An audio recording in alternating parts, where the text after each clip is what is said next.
Quand on parle d'univers, dans l'étymologie même du mot univers, on en trouve déjà une certaine conception.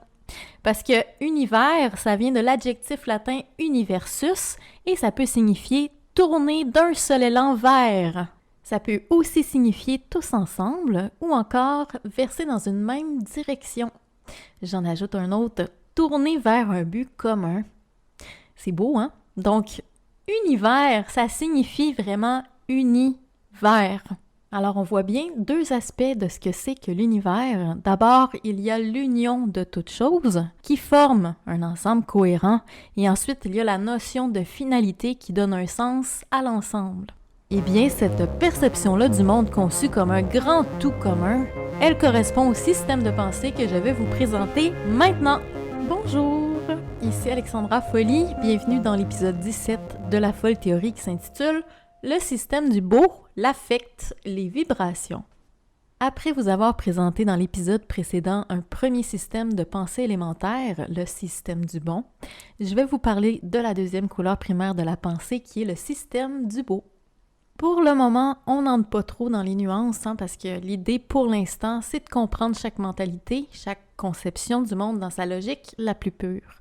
On va donc faire le tour des phénomènes du beau, des valeurs que ces phénomènes-là portent en leur sein, de la spiritualité et des croyances politiques auxquelles ça mène. N'hésitez pas à visiter le site internet lafollethéorie.com pour lire la transcription de l'épisode, visualiser des tableaux et des illustrations qui apportent un plus à la compréhension de la version audio. On a vu que les systèmes, c'est des phénomènes fictifs à 7 dimensions et que pour les percevoir, on combine des phénomènes de 1 à 6 dimensions. Il y a 3 voies logiques principales pour ça. Donc, 3 grands systèmes de pensée et une des 3 possibilités, c'est de combiner des phénomènes à 2 dimensions avec des phénomènes à 5 dimensions. On a déjà fait l'analyse sémantique des phénomènes à 2 dimensions dans l'épisode 7 et des phénomènes à 5 dimensions dans les épisodes 9 et 10 de la folle théorie. La 2D et la 5D, c'est le monde des vibrations. Physiquement, les vibrations, ça forme des fréquences et des pressions qu'on peut représenter en 2 dimensions et qui se manifestent notamment dans des ondes. Dans le système nerveux, les fréquences, elles apparaissent dans les stimuli qui donnent lieu à des sensations. Et dans l'expérience psychique, les sensations, ça se traduit en apparence et en émotion, et on appelle ces perceptions-là des qualia, c'est-à-dire l'expérience des qualités. La 2D, ça met donc en œuvre l'intelligence qualitative. Quand on passe dans le domaine du langage et plus largement de l'abstraction, on peut parler des qualités en termes d'aspect et de propriété, et on fait ça en utilisant des adjectifs. Alors, justement, puisqu'il s'agit d'aspect, on peut dire que la 2D, c'est l'aspect réceptif plutôt spatial des vibrations. Et puis, on peut percevoir les vibrations dans leurs aspects dynamiques et temporels, et ça correspond à l'énergie. L'énergie, c'est 5 dimensions. C'est d'abord physiquement des forces 4D qui se produisent pendant une durée de temps 1D. C'est le temps des possibilités et des probabilités parce que l'énergie, c'est la possibilité d'exercer différentes forces, donc c'est la capacité de produire différents événements, plusieurs voies dans le cours des choses. Alors, une ligne de temps, ça ne suffit plus et il y a 2 dimensions de temps. Dans le langage, on parle des possibilités avec des verbes conjugués au conditionnel, comme quand on dit « ça se ferait » ou au subjonctif, comme « il se peut que ça se fasse » ou bien avec des adjectifs verbaux comme « c'est faisable ». Vous voyez, l'énergie, c'est ce qui crée les possibilités en mettant les choses en relation et donc, justement, en termes abstraits, la 5D, c'est les relations. Les relations, c'est quoi? C'est des potentiels, c'est des capacités et donc aussi des enjeux et on les perçoit par appréciation, par ressenti et par impression. Et donc, dans le domaine psychologique, la 5D, c'est des sentiments et des intuitions, c'est-à-dire c'est des projections émotionnelles dans le temps. On a le sentiment que quelque chose va se produire et on ressent des sentiments d'attachement. Globalement, la 2D, c'est des ressentis réceptifs à un moment donné, donc plutôt dans l'espace, et la 5D, c'est des ressentis plutôt projetés dans le temps. Quand on perçoit le monde en 2D et en 5D, on est à l'échelle vibratoire et les vibrations, c'est les intermédiaires par lesquels on perçoit le monde concret. C'est le monde des apparences, là, au sens littéral de ce qui nous apparaît et aussi de ce dont on fait l'expérience. Les stimuli de nos 5 sens, c'est des vibrations qui sont traduites en signaux électriques dans notre système nerveux et qui nous permettent d'obtenir de l'information provenant du monde extérieur sous forme de sensations.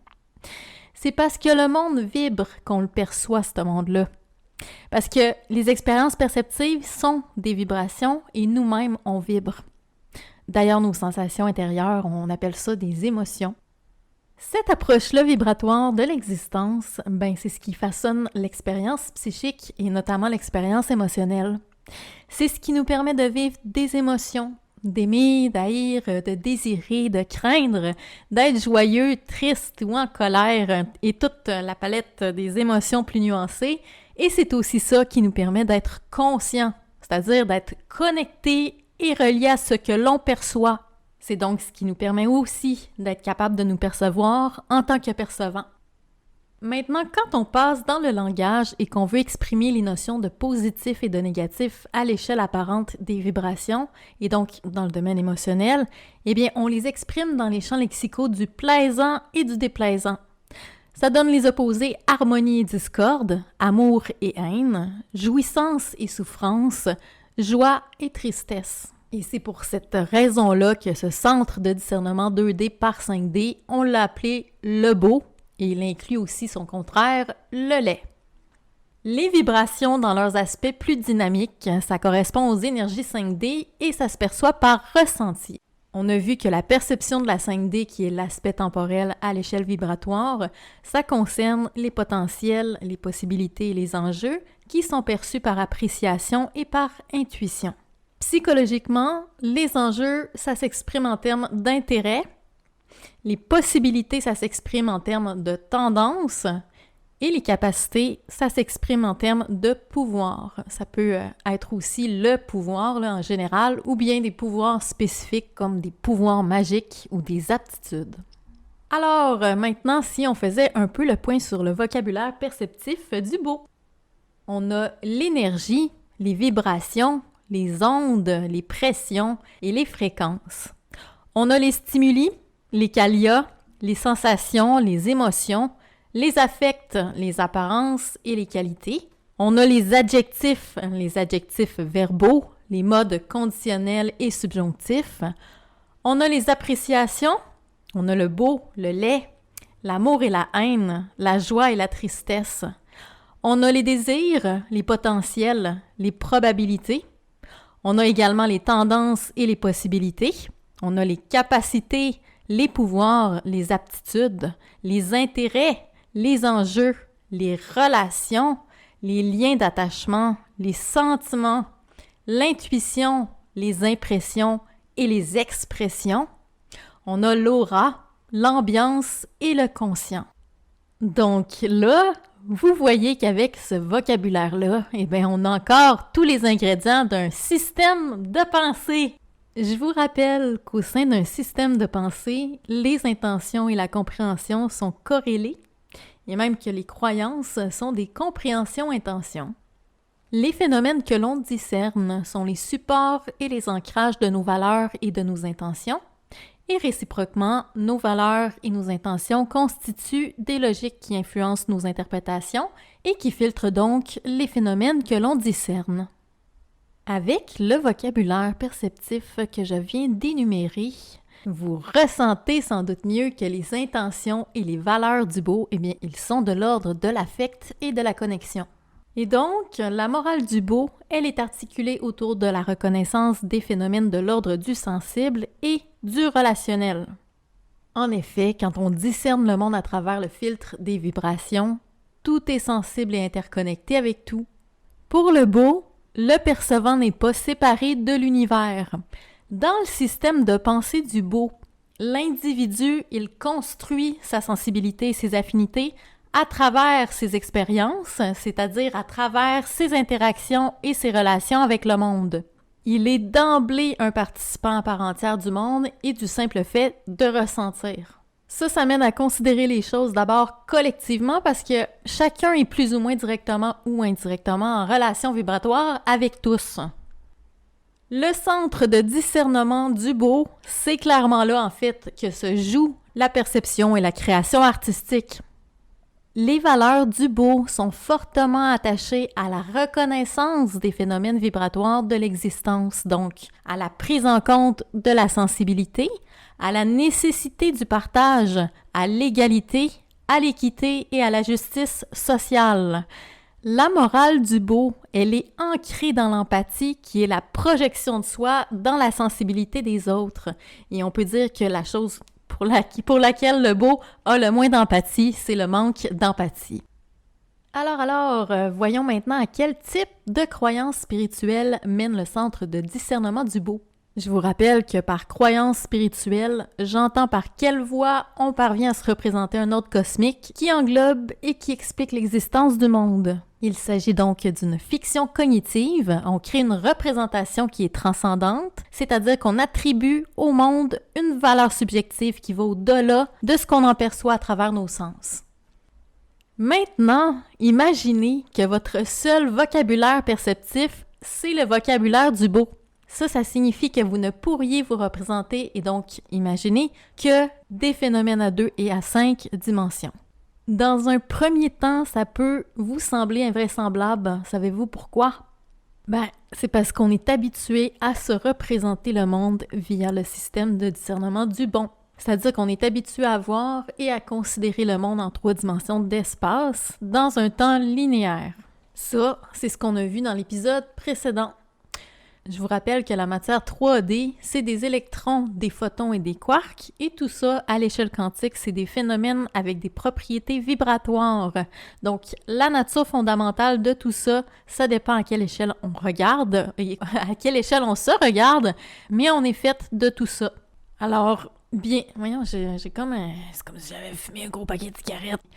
Alors, bien sûr, ici, à l'échelle humaine, on est habitué à considérer la matière concrète comme des corps et non comme des phénomènes avec des propriétés vibratoires. Mais si on discerne tout en phénomènes 2D et 5D, ça signifie simplement qu'on discerne le monde concret à travers le filtre plus fin et plus subtil des vibrations et de l'énergie. Et comme ça, ce qu'on perçoit d'abord, c'est que fondamentalement, tout est fait de la même nature, tout est énergie.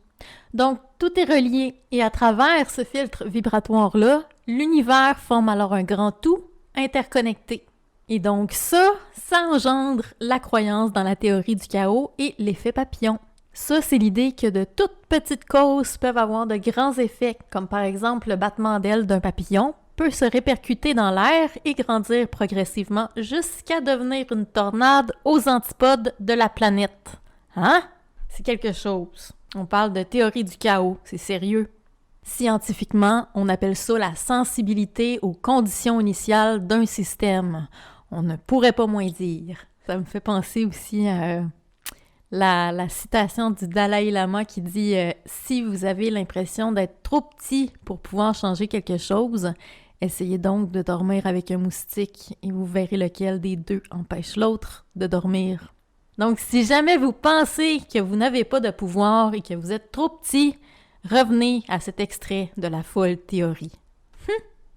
Donc, le système de pensée du beau, c'est aussi la réalité que des petits détails comme ça peuvent prendre des proportions énormes et finalement influencer le cours des choses à une grande échelle.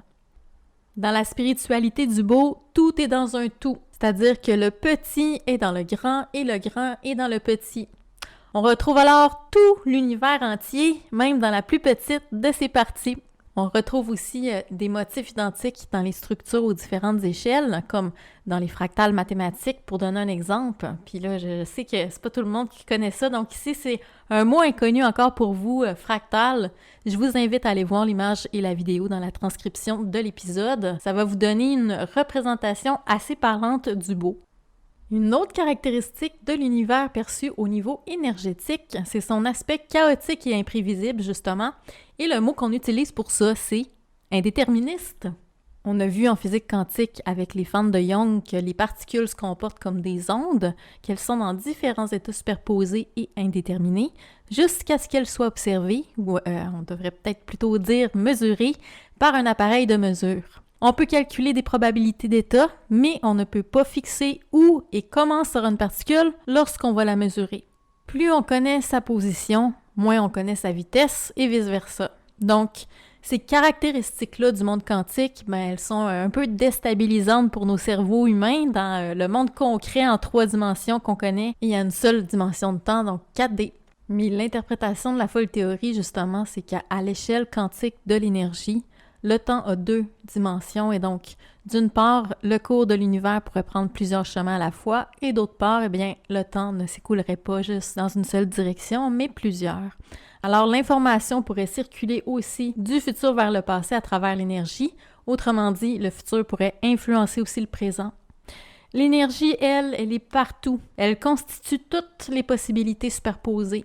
Tout ça, ça concerne à la fois l'aspect physique de l'énergie et aussi son aspect psychique. Alors, comment on fait le lien entre physique et psychique? Eh bien, la compréhension la plus fine qu'on a aujourd'hui de la physique à l'échelle super microscopique, c'est ce qui s'appelle la théorie quantique des champs. Les particules physiques, c'est pas vraiment des billes de matière. Ça, c'est ce qu'on va appeler plutôt des corpuscules parce qu'ils ont des corps qu'on peut considérer comme distincts du reste de l'univers dans une approche classique de la physique. Tandis que les particules considérées à l'échelle quantique, ça désigne des entités sous des formes ondulatoires. C'est des vibrations dans des champs quantiques d'énergie. Donc, une particule, ça peut être considéré en soi comme de l'énergie avec des propriétés vibratoires. Quand il y a une interaction entre 2 particules physiques, c'est qu'elles sont contraintes de réagir à cause de la présence de l'autre dans leur champ énergétique. Moi, je trouve ça touchant. Je trouve ça beau. Donc, il y a une sensibilité énergétique entre elles. Et cette sensibilité-là, c'est en soi une forme de perception physique puisque l'état des 2 particules se trouve modifié. Et par ailleurs, ce que les neurosciences nous disent, c'est que nos perceptions psychiques se produisent à travers des processus d'interaction énergétique physique. Il apparaît donc vraisemblable que l'énergie physique, c'est ce qui produit et qui constitue l'expérience perceptive psychique. Et donc, si tout est énergie, alors l'univers tout entier est percevant. Pour le beau, il n'y a pas de séparation entre l'aspect physique et l'aspect psychique de l'univers. Et on peut même dire que pour le beau, l'aspect psychique percevant englobe aussi l'aspect physique. Partout où il y a de la matière, il y a de l'esprit. Il y a du percevant et du sensible.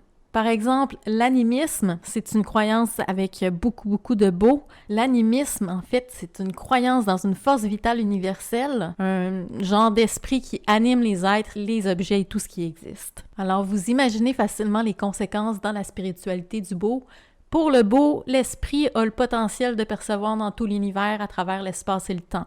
Et ça donne la croyance dans la télépathie, le channeling, la clairvoyance et l'existence de mondes parallèles purement spirituels. Et pour le beau, l'esprit a aussi le potentiel de commander à la matière, et ça, c'est la télékinésie, c'est-à-dire le mouvement d'objets sans intervention physique observable, mais qui serait plutôt commandé énergétiquement. Puis tiens, je vais en ajouter un autre, pourquoi pas rendu dans la belle exaltation du beau. Il y a aussi la lévitation, où par le pouvoir de l'énergie de l'esprit, on parvient à se libérer de la gravité. Ça peut être trompeur le beau des fois parce que j'avais fait un rêve que j'étais vraiment capable de léviter. Puis au matin, j'étais vraiment convaincue que j'étais capable. Je le sais que je suis capable. En tout cas, je l'ai pas encore essayé, mais je le sais que je suis capable. Et comme tout est dans tout, et que tout influence tout, que des futurs potentiels sont sensibles depuis le présent, alors il y a des corrélations entre des choses éloignées dans l'espace et dans le temps. Et ça donne des croyances aussi diverses que le concept de synchronicité, l'astrologie, le spiritisme, la chiromancie, la réflexologie, les baguettes de radiesthésie, le reiki, la vision créatrice et le tarot pour donner d'autres exemples. Donc, vous voyez là comment la spiritualité du beau, ça peut mener aux croyances qu'on dit ésotériques. Alors, je précise que ça peut y mener, mais pas forcément.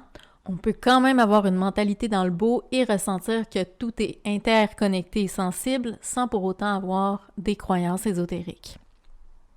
Personnellement, j'ai vécu une expérience de spiritisme.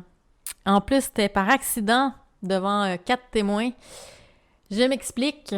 J'étais au travail, puis je suis rentrée chez nous quand j'étais pas censée rentrer du travail. Puis j'ai surpris comme ça ma coloc avec 3 de ses amis qui jouaient au Ouija. J'ai vraiment pété une coche, je vais le dire en bon québécois. Puis, la porte de la chambre du fond a claqué très fort. Puis là, ma coloc a dit « T'as fâché le fantôme ». C'était trop de nonsense pour moi, là, je voulais même pas y croire. Mais non, je pouvais pas accepter de croire à ça. J'ai couru à la chambre, j'ai engueulé le fantôme pour qu'il décrisse. Excusez-moi le mauvais langage. C'était vraiment ça. Fait que je suis revenue dans le salon pour m'assurer qu'il décampe, lui, là. Si c'était vrai, là, moi, je voulais pas qu'il reste là. Fait que j'ai pogné le jeu, j'ai tassé les filles parce que je crois en personne. Fait que je voulais être tout seul avec le jeu. Puis j'ai dit « Ah, wait, viens ici, que je te parle. » Puis, oh my God! C'est comme ça que j'étais seule sur le jeu de Ouija avec la chose qui m'envoyait des réponses et qui se présentait comme une femme. Eh bien, la communication, elle était très fluide. L'entité, elle savait verbaliser très bien sans me faire perdre mon temps. Elle n'avait pas intérêt anyway, là. Ça m'a déstabilisée beaucoup. J'ai eu le sentiment de tomber de très haut ce jour-là. Et depuis, je pense que... tout est possible, là. Moi, je mets plus d'opinion trop sur... je veux dire, je veux plus trop juger les choses. Si quelqu'un m'arrive puis me disait « Alexandra, j'ai vu un éléphant rose. » Hey, why not? Je te crois, parce que là, ça m'a vraiment fait tomber de ma chaise. Donc, comme quoi la perception du beau peut surprendre et nous amener à remettre en question ce qu'on pense savoir sur le monde à l'échelle matérielle. Et ça peut parfois faire froid dans le dos. C'est vrai que c'est pas mal rassurant, le monde de la matière, en ce sens-là. La conception cosmique du beau, c'est un grand tout vibratoire, interconnecté et sensible. On a vu que quand on perçoit des sensations et des émotions qui sont des phénomènes ressentis, c'est des vibrations d'énergie qui constituent nos perceptions. Et donc, percevoir de l'énergie, c'est la ressentir. C'est du domaine des sensations et des émotions. Et comme le beau perçoit précisément l'univers au niveau énergétique, alors l'aspect émotionnel est au cœur de la spiritualité du beau. Pour le beau, en résumé, le sens de l'existence ne peut être que vibratoire et émotionnel. Pour le beau, l'amour est la vibration universelle qui relie toutes choses et qui occasionne des émotions et des relations. L'amour, c'est la poésie même, le début et la fin de tout. C'est l'essence de la beauté de l'univers, l'ultime source d'inspiration et l'aboutissement de l'existence. Pour le beau, l'énergie créatrice, c'est l'amour. Et donc, la finalité de l'existence, c'est d'aimer de plus en plus, c'est-à-dire de faire l'expérience de la beauté pour augmenter le niveau vibratoire et comme ça de tendre vers une transe extatique et une harmonie de l'univers tout entier. Et donc, pour faire l'expérience des choses, il faut les partager. Et ça, c'est vivre des relations et c'est envoyer et recevoir aussi des vibrations. Chaque expérience, chaque émotion et chaque sentiment contribue à la danse de l'univers. Le but est dans tout le chemin et tout le chemin est dans le but. Dans cette compréhension-là de l'univers, l'individu n'est pas dissociable de la société. L'être vivant n'est juste pas dissociable du reste du vivant. On participe à un tissu de relations qui forme la nature tout entière. Et la nature, à son échelle, c'est comme si c'était un être vivant dont on est les cellules. C'est pour ça que dans la spiritualité du beau, le divin, il est dans la totalité de la nature, au sens de l'univers vivant. Et donc, la vie ne se trouve pas limitée juste aux formes biologiques. D'ailleurs, pour le beau, même les roches sont animées de vibrations et de perceptions. Et donc, dans le système du beau, comme l'être humain est conscient et capable d'une perception spirituelle transcendante, il doit être sensible à toute forme de vie et à toute la nature en tant que manifestation du divin. Le divin aussi en fait partie du divin. Le divin étant dans tout. Sur la base des croyances spirituelles du beau, vous pouvez facilement déduire quelles seront ses tendances politiques. Parce que les croyances, c'est des systèmes de valeurs qui structurent toutes nos perceptions et donc il y a une corrélation entre les tendances spirituelles et politiques. Mais bien sûr, il peut y avoir des contradictions entre les deux qui peuvent être liées à la culture, à l'éducation, aux expériences vécues et conséquemment au caractère de chacun. On a vu que les valeurs du beau, elles sont ressenties dans les relations sensibles qui forment la trame de l'univers. Ça, c'est valable aussi pour les croyances spirituelles avec la foi dans le grand tout cosmique interconnecté qui est à la fois physique et psychique. Et c'est aussi valable en termes politiques. Le percevant dans le beau, il est conscient du grand tout collectif, il est sensible, il ressent les tendances et il a l'intuition des potentiels. Il apprécie les intérêts des uns en relation à tous les autres. Et donc, politiquement, le beau a tendance à penser les choses d'abord en termes de relations collectives, où le pouvoir doit être exercé dans le sens de l'intérêt général, c'est-à-dire en prenant en compte l'expérience sensible de tous. Le fait de percevoir le monde comme un grand tout interconnecté, ça mène à considérer les échanges et les partages, donc ça mène à considérer les ressources disponibles pour réaliser les potentiels collectivement. Ça mène à considérer les équilibres et les déséquilibres des énergies, l'équité et l'égalité ressenties, et les changements possibles pour tendre vers la justice sociale. En percevant comment le monde vit et en y étant sensible, le beau se projette dans des idéaux, des mondes perçus comme possibles où les expériences vécues sont plus belles. Et c'est pour ça que les arts et la culture sont importants dans la conception politique du beau, puisqu'ils sont la manifestation sociale de la transmission des émotions et de l'exploration des possibilités à travers l'expression créative. Vous voyez là, quand on considère le monde à l'échelle des vibrations, à travers le système de discernement du beau, le vocabulaire des phénomènes 2D et 5D mène tout droit à une sensibilité politique alternative, donc à une mentalité qu'on dit de gauche et qui dénonce les injustices, conteste l'hégémonie et propose des voies nouvelles. À travers la perception des vibrations, le beau est empathique, il ressent les potentiels, il est sensible à des valeurs morales émancipatrices et créatrices d'expériences collectives partagées. Ce sens-là des possibilités, des idéaux et de la justice sociale, ça mène à des modèles politiques qui sont centrés sur le pouvoir judiciaire, censés garantir l'équité des relations sensibles. On note deux tendances fortes de l'expression du système de pensée du beau dans le champ politique. Premièrement, comme elle est porteuse de voies alternatives à travers la perception des possibilités, la gauche tend à être très diversifiée et souvent fragmentée, ce qui est aussi logique que paradoxal par rapport à son idéal fondateur d'équité et d'unité collective. Deuxièmement, le discours des femmes et des hommes politiques qui veulent l'alternative s'use rapidement dans l'exercice du pouvoir. C'est pour ça que l'alternative, une fois réalisée, elle n'est plus une alternative. Et ça explique un rapport parfois ambivalent entre les mouvances de gauche et la pratique du pouvoir incarné. Pour le beau, la vision du grand tout interconnecté s'amène à la conscience des relations d'interdépendance au sein de l'univers, univers qui est perçu comme vivant. Le beau est sensible aux iniquités et aux déséquilibres engendrés par l'humain au sein de l'écosystème, ce qui mène donc à une conscience écologique. On retrouve d'ailleurs la même logique au sein du collectif humain. Là aussi, le beau valorise l'égalité et l'équité collective pour contrebalancer les déséquilibres liés à la liberté individuelle. À notre époque, la pensée alternative du beau tend donc à être écologiste, socialiste, antisexiste, antiraciste, anticolonialiste et queer. En termes économiques, le beau est partisan d'une économie de partage des richesses qui prend en compte d'abord les ressources disponibles et il s'assure aussi de leur renouvellement. De nos jours, l'économie alternative du beau, elle est pensée dans le cadre du respect de l'écosystème. Comme tout est connecté à tout à l'échelle des vibrations, ça mène à une conscience et à une approche holistique des choses.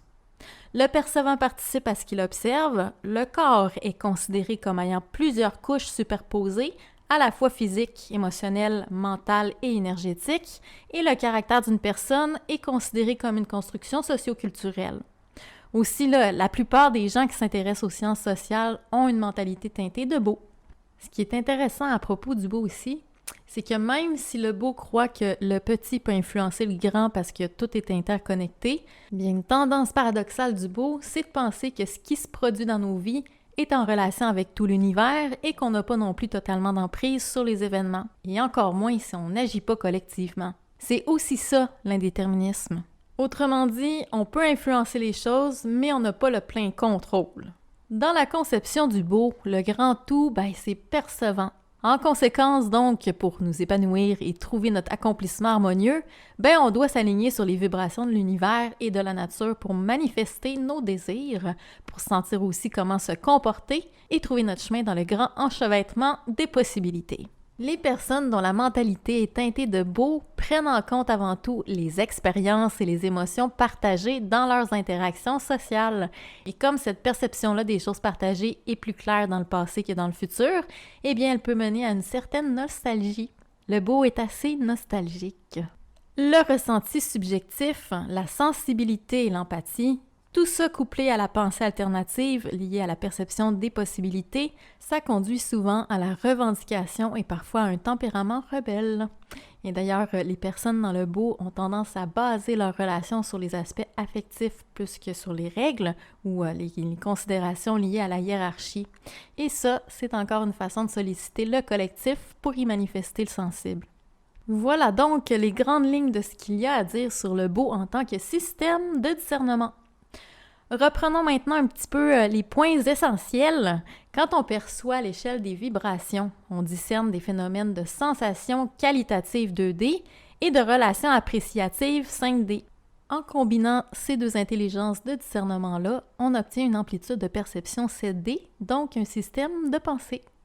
Comme ce système-là est fait de phénomènes vibratoires qui se perçoivent par sensations et sentiments, il est lié à la qualité de l'expérience vécue et donc aux enjeux liés à la sphère émotionnelle.